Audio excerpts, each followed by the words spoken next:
Sa Bacolod, Aksyon Radio. Aksyon Radio.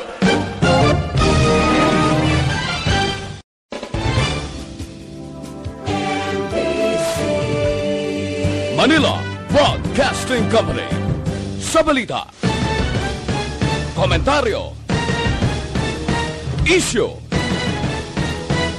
serbisyo publiko. Aksyon Radio. Sa Bacolod. Aksyon Radio Philippine Standard Time, alas 6:01. This time check is brought.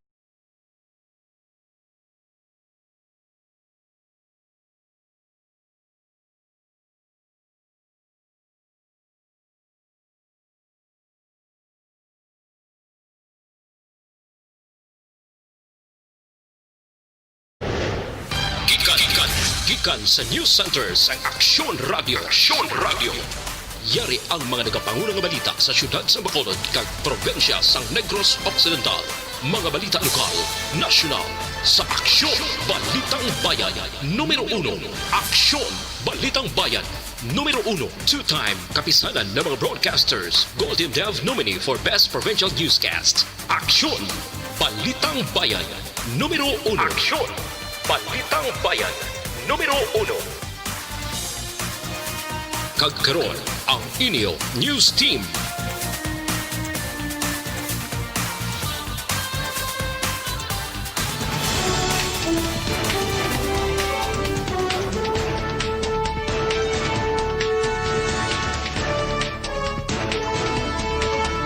Sa ato nagapanguna ang mga pangulong dinalan sa mga balita lokal, lalaki patay matapos matumbahan sa ginasarahi nga kahoy. Kaso sang dengue sa Bacolod sa tuig 2020 nagnubo sang 89%. Sa mga balita nasyonal, Pilipinas mahimo madulaan sang 148 milyones ka doses ang COVID-19 kung ipagawa na sa publiko ang presyo suno ini kay Galvez. Paghatag sa emergency use authorization sa Sinovac wala kilabtanan sa 500,000 ka doses nga donate sa China. Maayong aga Bacolod, maayong aga Bilugabahin sang Western Visayas. Karon nga adlaw, Miyerkules, Enero 20, 2021. Ang inyong news team, Aksyon DorelCabatuNo. Kag-Aksyon BoyDuran, aton mga balita lokal pagkatapos lamang sini.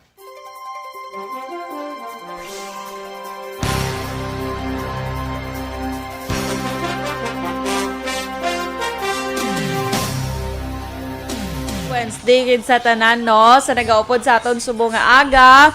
Good morning gid nagapanguna si Giselle Franco. Yes. Kay Martin Aliling dra sa may Imos Cavite, kay Klein Cabaron. Okay na to sir. Okay.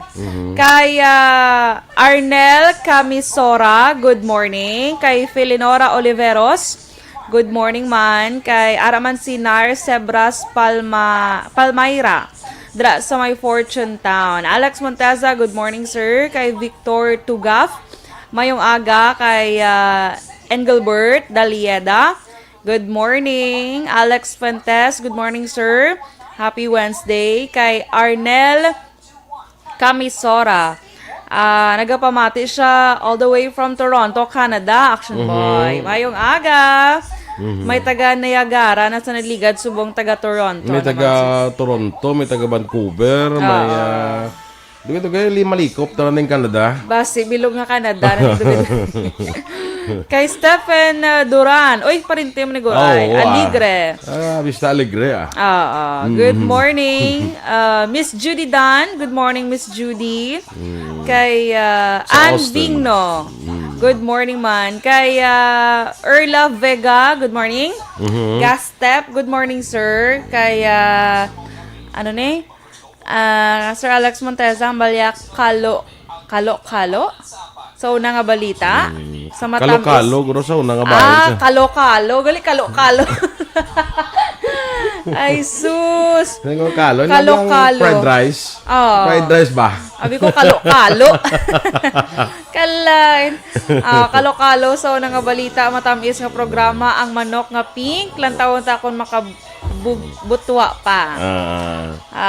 Sige, Andrew Mangilan Villarosa, good morning. Sa kay classmate ko man Marce Rumbinas Junio. Kag dira sa kay R.R. Montua Rihinio.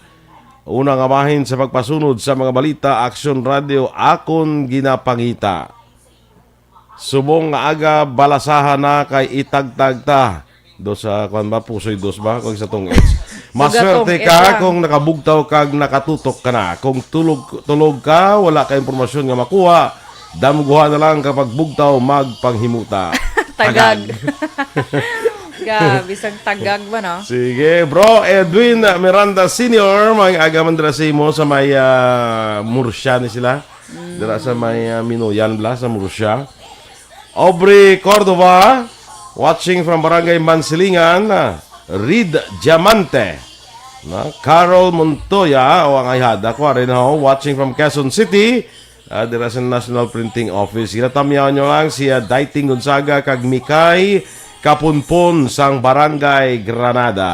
Ay, good Imo morning. nagidya mang ihada nga palapit mo yan, no? Ihada ko na Sa bagay, 2 days to go na lang before Christmas. Charot. Before birthday na Aksyon Boy. Countdown niya, di ba? Vanessa Mayo, good morning da sa imo sa Minnesota, no? Ara ko sila sa gym. Listening to ARB. Perfect. Oh, grabe, no? Kung sa gym, kung sa mo ng fitness enthusiast niya mo, no? Yes. Si Ma'am Vanessa. Gilbert Pineda Belnas II, watching from La Carlota. Kay Remia Garcia, good morning, man. Roberto Lamis, Idol Dor, like a Barbie. Ay, di pwede kwan. Barbie nga, wala nag-agis sa manufacturer. Mga kwan bala, mga miss, ano ganun na? Ano? Si Bayda. Miss Saigon. Miss Saigon na Misyosa. Bongga ang outfit ni Kumari ko. Tanda ang lipstick. Ay, yes. Ay, yes. Pag abot ko, sako po ni sa... Sako, gigo kayo. Kado pahid sa ginalagas iya nga na ko sungad, to. Kalay. Jonah Gion, Tipin Andrade, sa pamilya na Galyo kag Pabon sa Fortune Town. Good morning dira, no? Jenny Minies, watching from Kuwait. Okay lang na sila. Okay lang. Annalyn Abanto Bidanggoy, watching from Barangay Carolan kag Sitio Malalba. Okay. Though ay man sila problema. Antoinette Piliado. Basta naglawig na sa bato niya, ano? Antoinette Piliado, good morning. Kaya ano ko Melcho, Kagaplasan, Sawi, sang La Carlota. Advance happy birthday, Connection Boy, kay Anola Piliado, sang UK. UK from Canada. Basi dungan pa ka mo ni birthday. Basi, oo. Sabit na lang to eh. Yes, of course. Ma'am Jocelyn Libondes po, good morning, ma'am. Glenn Santa Ana, good morning, man. Naga-monitor sila subong. Kag pag-greet lang ko, no? Palihog siya bata nga si Prince Zion Wesley. Good morning. Prince Zion Wesley, good morning. Sige, okay na kita. Standby na sa aton nga mga balita lokal.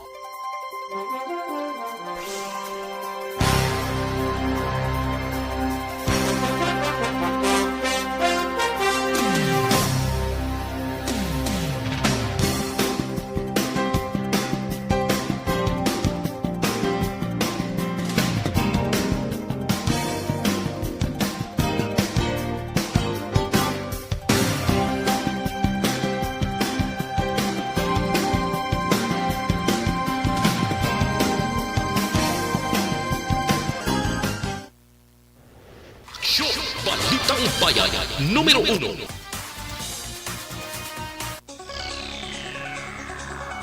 Aksyon Radio Philippines Standard Time, 10 minutos na nagaligad sa tagna ng alas 6. Detalya na sa aton mga balita lokal.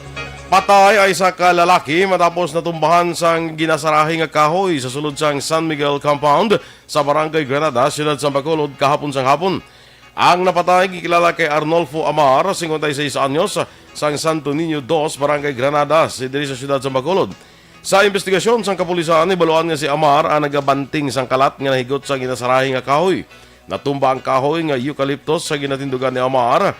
Kag ini siya ang napitalan. Madalom nga pila sa lawas ang angkon ni Amar nga gintunaan sang iya kamatayon.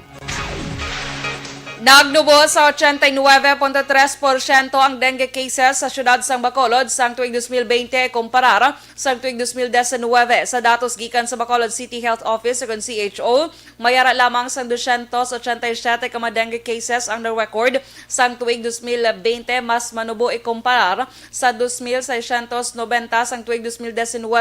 Ginpahayag ni Dr. Edwin Miraflor, officer in charge sang Bacolod CHO, iya ginalantaw nga ang ginapatuman nga community quarantine ang dako nga bulig sa pagnubo sang kaso bangod naghatag ini sang tion sa mga pumuluyo para makapanglimpyo lakip man ang pagsira sa eskwelahan sang tuig 2020. Nagpanugyan si Miraflor sa publiko nga apesar sang pagnubo sang dengue cases, hindi sa gihapon nga magkumpiyansa sa anuman nga bagay labi na sa COVID-19. Padayon nga nagapanugyan si Miraflor nga likawan ang mga matawo nga lugar, ipabilin ang malimpyo nga ogsaran kag magpakigbahin sa mga programa sang gobyerno kaangay sang vaccination program. Samtang ginkalipay naman sa Negros Occidental Police Provincial Office o NOCPO nga wala na sa may nagdugang pulis nga nagpositibo sa COVID-19. Wala naman sang active cases kagula sa may napatay bangod sini nga virus. Suno kay NOCPO Deputy Spokesperson Police Lieutenant Abigail Donasco, nagapabilin sa 38 ang nagpositibo kaya ang katapusan namong sa Cadiz PNP sa itong tiyalikdan pangatuig. Doon ni Donasco, isa sa nakabuling nga wala na sang nagpositibo, amo ang paghaganhagan man sang kadamuon sa nagpositibo sa mga sibilyan. Padahon man gihapon ng swab test sa iban nga kapulisan apang inabisuhan ni NOCPO Director Police Colonel Romy Palgi ang kapulisan nga hindi magkumpiyansa kag sunod gihapon ang standard nga health protocols. Natala na sa katapusan nga semana sa bulan sa Enero ang dredging operation nga ipatigayon sa syudad sa Mambulo kag Bredco Creek nga sakop sang Barangay 2 kag Barangay 8. Suno kaya Barangay 8 Kapitan Johanna Magalona nagligad pangatuig sang ilagin pangabay sa syudad nga tinluan ang nasambit nga creek apang bangod sa pandemya na delay ang operasyon. Dugang pa preparado naman ang lugar nga agyan sa excavator. Nagpasalamat man si Magalona sa tikang sang syudad bangod nagapati siya nga isa ini sa rason kung nga nagabaha sa ilang lugar. Sa piyak nga bahin, problema naman sa karon ni Barangay 2 Kapitan Imelda Bangwanga ang isa ka balay malapit sa creek bangod sa obstruction sa dalanon kag maigo sa excavator machine. Dugang pa ni Bangwanga, duha ka beses na nila ginpahanumdom ang tag-iya sang balay kag ginatagan sang tubtub sa katapusan nga semana sa Enero o kun antes mag-umpisa ang operasyon. Luwas na sa katalagman ang babaeng ginbuno sa 5 ka beses sa compound sa iya boarding house sa President Osmeña Street sa Don Juan Subdivision, Barangay 2, Ciudad San Carlos. Sunod kay Police Lieutenant Roby Aurita, ang Deputy Chief of Police ng San Carlos PNP, nakagawa na sa ospital ang biktima kaya nagapaayo na. Doon pa ni Aurita, pangawat ang isa sa mga rason o kung motibo sa suspetsado sa din posible tuyo ang magsulod sa boarding house ni Angelo Clavia o kung Angelo Ulavia. Hindi makilala ni Ulavia ang suspetsado kag wala man sa Rogues Gallery sa kapulisan. Angot sinin panugyan si Aurita sa mga taga San Carlos nga maghalong sa kawatan kay bisan adlaw nagapangsulod sila sa mga puluyan. Sa dugang nga balita lokal, pilaso naman ang 52 anyos nga traffic enforcer matapos ginlothang samtang nagapauli gikan sa trabaho sa Hacienda Pula, Barangay Ilope, Ciudad San Silay. Ginkilala ang biktima kay Joel Alejo nga nakaangkon sang pilaso na wala nga bahin sang kilid sa interview sa action firing line. Ginpahayag ni Silay PNP Commander Police Major Rolly Pondivilla nga nagguwa sa investigasyon nga ginsundan si Alejo sang suspect nga sakay man sa motorsiklo kag ginlothang. Na-recover sa eksena sa insidente sa kabasiyo sa kalibre 45 ang armas lothang. Sa karon ginausisa pa sang kapulisan kung ano ang motibo sang krimen, subong man ang identity sang suspect. Arestado naman ang isa ka babae sa bypass operation sa Police Station 2 sa Purok Sigay, Barangay 2, Ciudad San Bacolod kahapon sang hapon. Ang nadakpan ginkilala kay Dichi Rose Duadoras, 22 anyos, residente sa Purok Sigay, Barangay 2, Ciudad San Bacolod. Sunod kay Police Station 2 Commander Police Captain Leo Estopa, Si Duadores ang live-in partner sa isa ka drug personality nga una na nadakpan sang mga kapulisan. Nakuha kay Duadores ang 3 kadalagko nga sachet sa ginasuspetsuhan siya bunga nagabugat sang 11 gramos kag ginabulumanta nagabili sang 74,000 pesos drug paraphernalia kag marked money.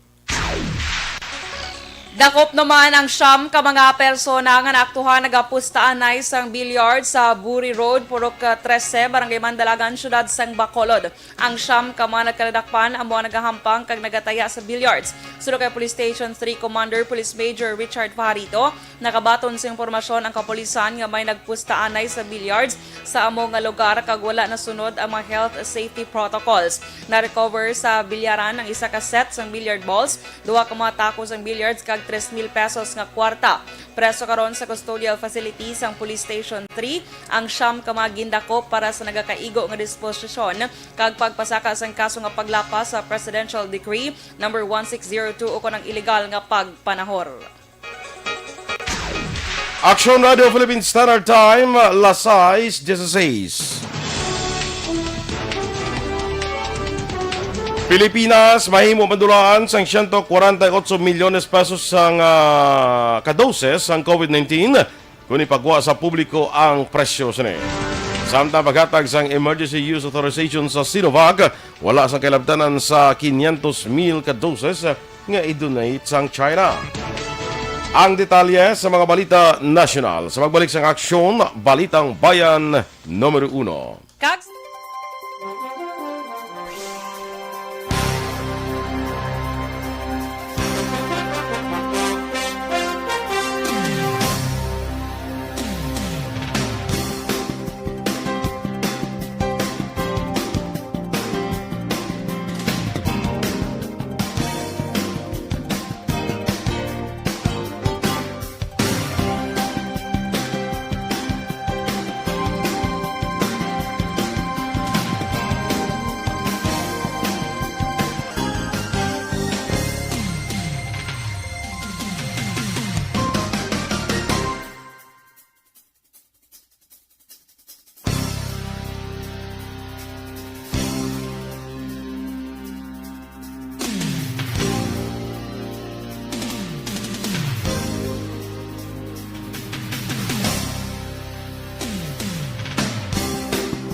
Sa mga 1 month. Kay Maricel Villadar, no? Si Donato Abuan na maing agaman kag kay Warlito Malayang.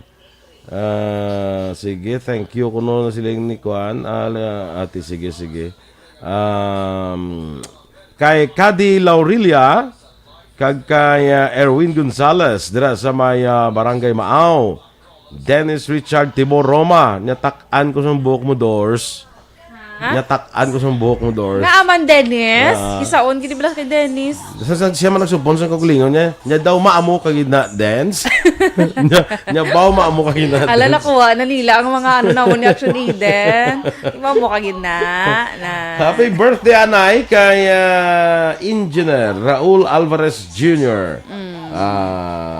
Si Kon, amo ni siya, si Migo ko, Engineer Raul Alvarez Jr. Happy birthday karon nga adlaw, especially pa namin halin kay Luing Melos, Maria Luisa Melos, no? Sa kay Migo naton One Ball Gallo, good morning dira sa Las Vegas, Nevada. Polds, Babak Duran, Kapitan Leopoldo Duran, good morning man sa imo. Sige, anay dala. Homa Lumena, kay Anne Raffles dira sa Okinawa, Japan, good morning. Rodelyn Alvarez Bayabado, Joseph Pacifico, gamonitor sila sa Pusoy Kapihan, San Enrique. Good morning mga kanogi, nag-greet siya si Rosalinda Buenafe, Joe Marhalipa, kay Jonald Garcia, no? Philip Isulat sa Buen Retiro, Talisay, good morning. May badge ka na liwat ng bali Dennis sa kaya Homa Lumena niya, may badge ka na liwat ma'am. Unahan mo pa si Anthony Jones Avilio Ceblano. Anong badge man? Ang top fan badge na Ang bala. top fan naman ng badge. So, Naval Gumban, sa mga abyan niya kuno sa Kulisap 1 kag Malisbog 1, Central Hawaiian, Silay City, from Ronaldo Naval sa Nueva Ecija. Lito Dayap, Joval Trinidad, good morning man. Sige. Gapagwapag niya ako Aksyon Dorel kung straight ang buhok. Sana sino ang baka pasalamatan ta? Si Joval Trinidad, gani. Ay, siya gali. Kaluwig-lawig sa ano ni Sir, ano ba? Gani. Joval Trinidad. Bia Jonathan, good morning man. Binong 70. Kag kay Doyanong Dra, good morning. Teresa Linaha Kayaw, good morning man. Sige. Kay Bia Jonathan ang kumpare ko Black Action Boy. Una sa balita, una sa action ko no sa Bacolod Action Radio. Sir Edwin Pineda Action Boy, araman siya. Yes, good morning. Tita ko Hana Gacho, araman. Sir Binong 70, nag-greet mo na Action Boy, no? Yes, good morning, Sir Bago Binong. na bay. Sa bago ni si Sir Binong. Pulis na siya. Oh, yes. I know, pero way ko kabalo kung diin siya. Yes. Kilalahay ka mo ni personally? Yes. I-reveal mo sa akon kung sino ni sa. To paray na kami sa una balay bla. To paray ka mo sa una balay. Sino nag-silo siya o hindi ikaw? maging to paray, kundi nga daw aral lang kami sa isa ka area da bla. Daw kami bala una nag-silo. Kamo una.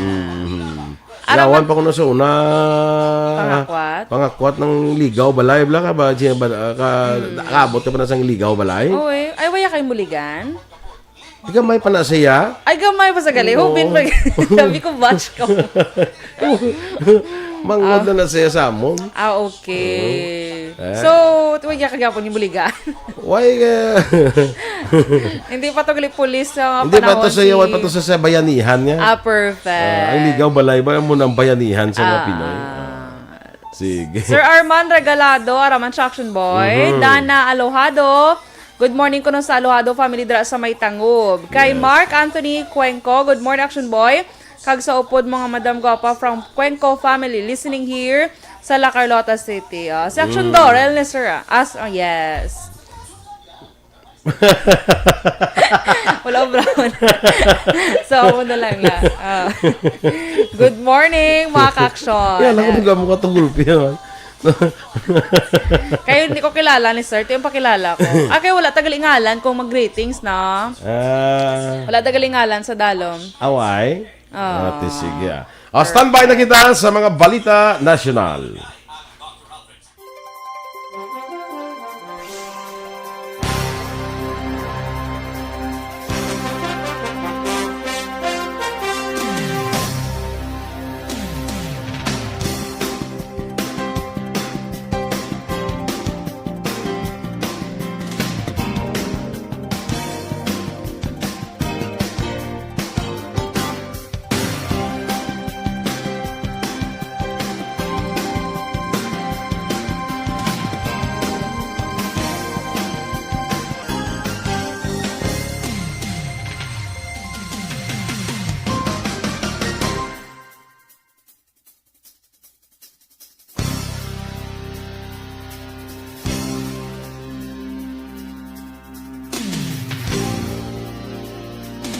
numero 1.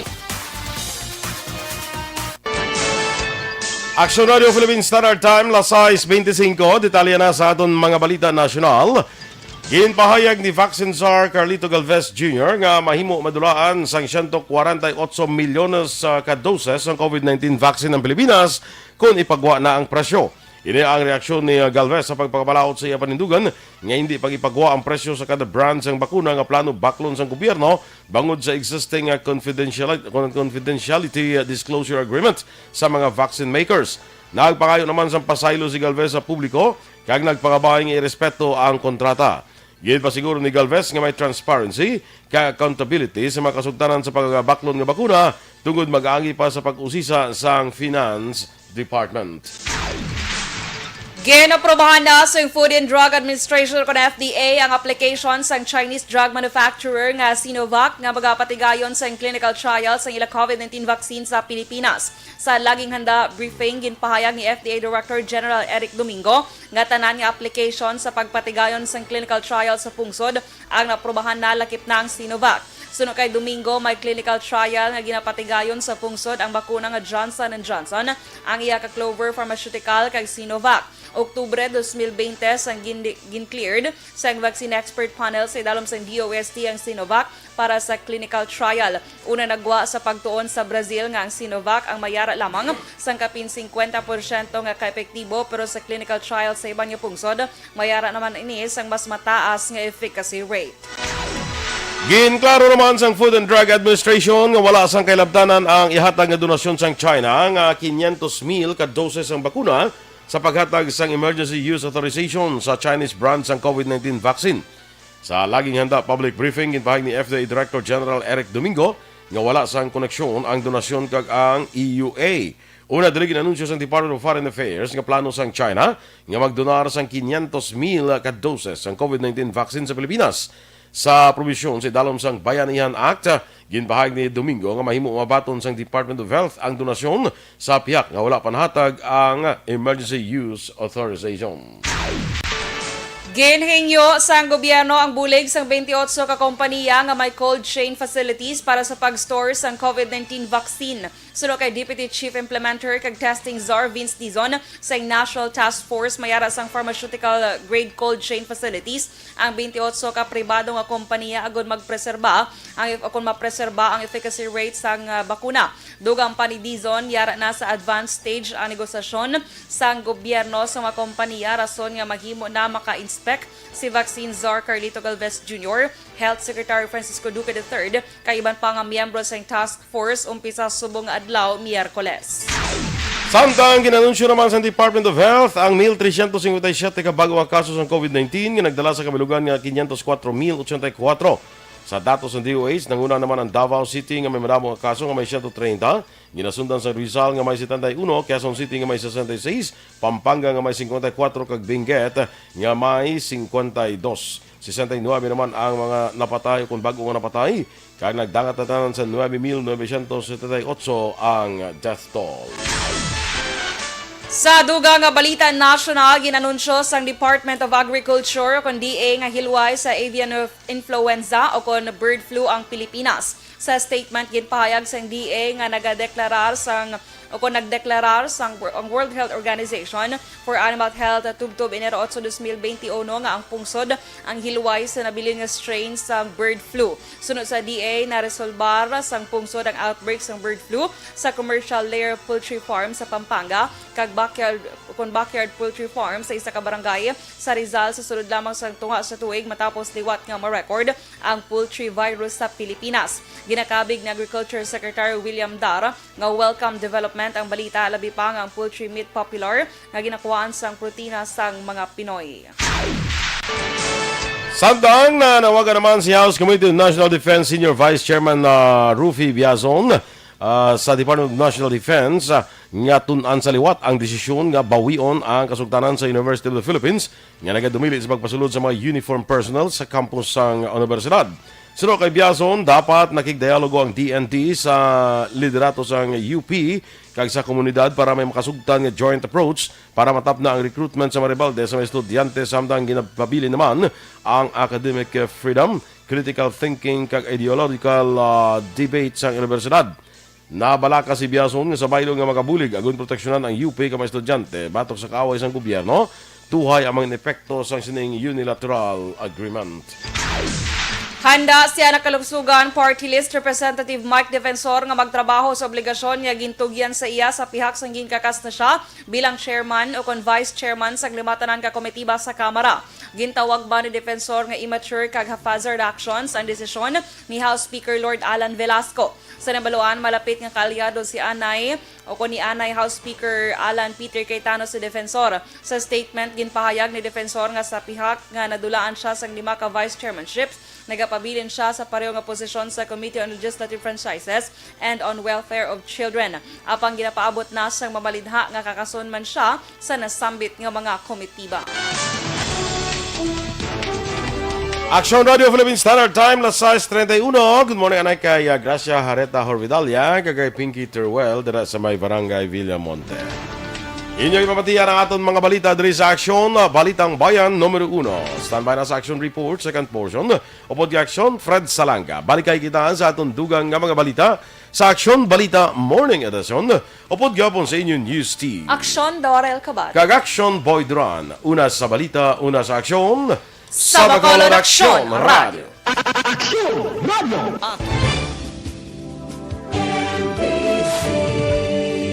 Manila Broadcasting Company. Sa balita, komentaryo, issue, serbisyo publiko. Aksyon Radio. Sa Bacolod, Aksyon Radio. Aksyon Radio.